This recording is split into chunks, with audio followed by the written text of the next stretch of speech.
Assalamu alaikum. Today I will discuss Section 8 and 9 of the Specific Relief Act 1877. Section 8 and 9 of this act mainly discuss about the recovery of possession of immovable property. At first we see Section 8. Section 8 deal with the recovery of possession of immovable property based on valid title. কেউ যদি তার valid টাইটেলের বেসিসে তার immovable property recover করতে চায় তাহলে তাকে section 8 এর আন্ডারে স্যুট ফাইল করতে হবে এবং code of civil procedure follow করে উক্ত ব্যক্তির ফেভারে ডিক্রি বা অর্ডার প্রদান করতে পারে। আর কোড অফ সিভিল প্রসিডিউরের অর্ডার 21 এর রুল 35 থেকে 37 এ উল্লেখ রয়েছে যে কেউ যদি ভ্যালিড টাইটেলের বেসিসে কোনো ইমুভেবল প্রপার্টির জন্য ইনটাইটেল হয় তাহলে কোর্ট তার ফেভারে অর্ডার বা ডিক্রি প্রদান করতে পারে। তবে এই সেকশনের আন্ডারে স্যুট ফাইল করতে হলে প্লেনটিফকে অবশ্যই উইদিন 12 ইয়ার্স 12 বছরের মধ্যে স্যুট ফাইল করতে হবে।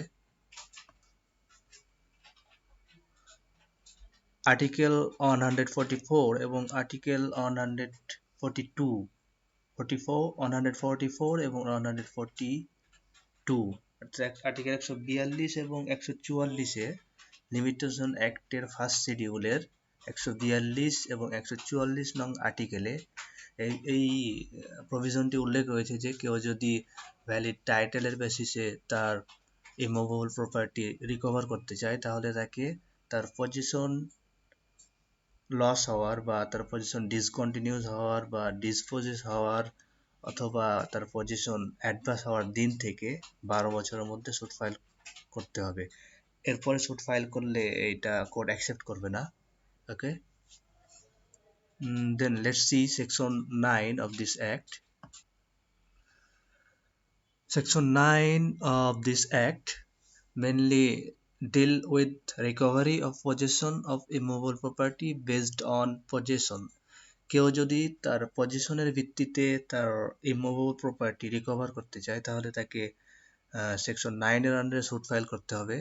আর সেকশন 9 এর আন্ডারে স্যুট ফাইল করতে হলে তাকে কিছু কন্ডিশন বা রিকোয়ারমেন্ট ফুলফিল করতে হয়। তার মধ্যে প্রথম যে কন্ডিশন এটা হচ্ছে যে the person ensuing has been in possession of the concerned immovable property, অর্থাৎ যিনি পজিশনের ভিত্তিতে তার প্রপার্টি রিকভার করতে চাইছেন তিনি তার উক্ত প্রপার্টিতে পূর্বে পজিশনে ছিলেন এরকম হতে হবে।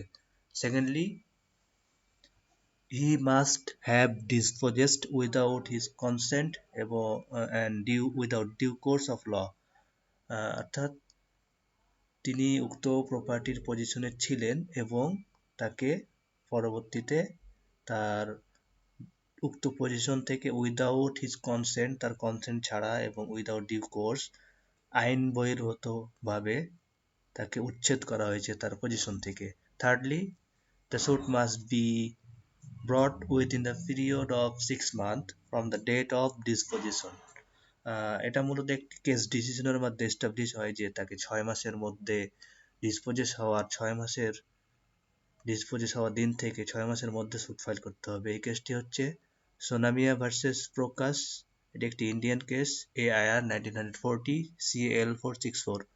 ওকে, দেন ফোর্থ যে কন্ডিশন এটা হচ্ছে যে disposition has not been made by government but by any other person. তাকে যে ডিসপোজেস করা হয়েছে এই ডিসপোজেসটা গভর্নমেন্ট ছাড়া যে কোনো ব্যক্তি দ্বারা হতে হবে। যদি গভর্নমেন্ট ডিসপোজেস করে তাহলে এই সেকশন 9 অ্যাপ্লিকেবল না। This section is only applicable when disposition is occurred by any other person other than government. Okay,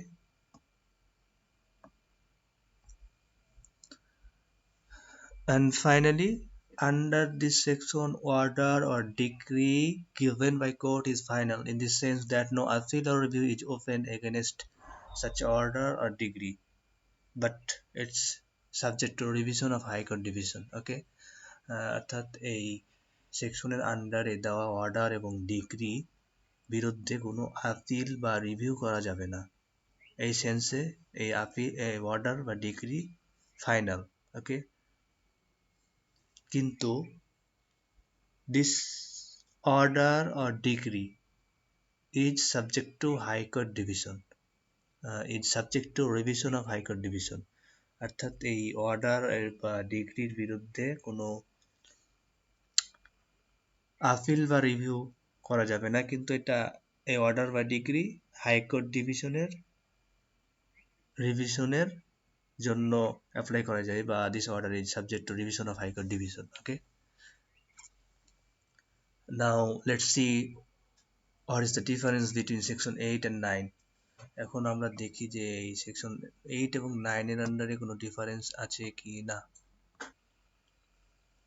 recovery of immovable property under section 8 and 9 এর মধ্যে মূলত কিছু ডিফারেন্স খুঁজে পাওয়া যায়। যেমন সেকশন 8 এর আন্ডারে তখনই স্যুট ফাইল করতে হবে যখন কেউ তার ভ্যালিড টাইটেলের বেসিসে তার ইমুভেবল প্রপার্টি রিকভার করতে চায়, এবং সেকশন 8 এর আন্ডারে স্যুট ফাইল করতে হবে ডিসপোজেস হওয়ার দিন থেকে, অথবা পজিশন ডিসকন্টিনিউস হওয়ার দিন থেকে, অথবা তার পজিশন অ্যাডভার্স হওয়ার দিন থেকে 12 বছরের মধ্যে, according to article 142 and 144 of the first schedule of the limitation act 1908। Okay, আর সেকশন 9 এর আন্ডারে তখনই স্যুট ফাইল করতে হবে যখন কেউ তার ইমুভেবল প্রপার্টি রিকভার করতে চায় বেসড অন পজিশনের ভিত্তিতে। যখন কেউ তার ইমুভেবল প্রপার্টি রিকভার করতে চায় তখনই সেকশন 9 এর আন্ডারে স্যুট ফাইল করতে হবে। এবং সেকশন 9 এর আন্ডারে স্যুট ফাইল করতে হলে অবশ্যই ডিসপোজেস হওয়ার বা বেদখল হওয়ার দিন থেকে 6 মাসের মধ্যে স্যুট ফাইল করতে হবে। এর বাইরে স্যুট ফাইল করলে এটা কোর্ট অ্যাকসেপ্ট করবে না। আর এখানে আরেকটি বিষয় যে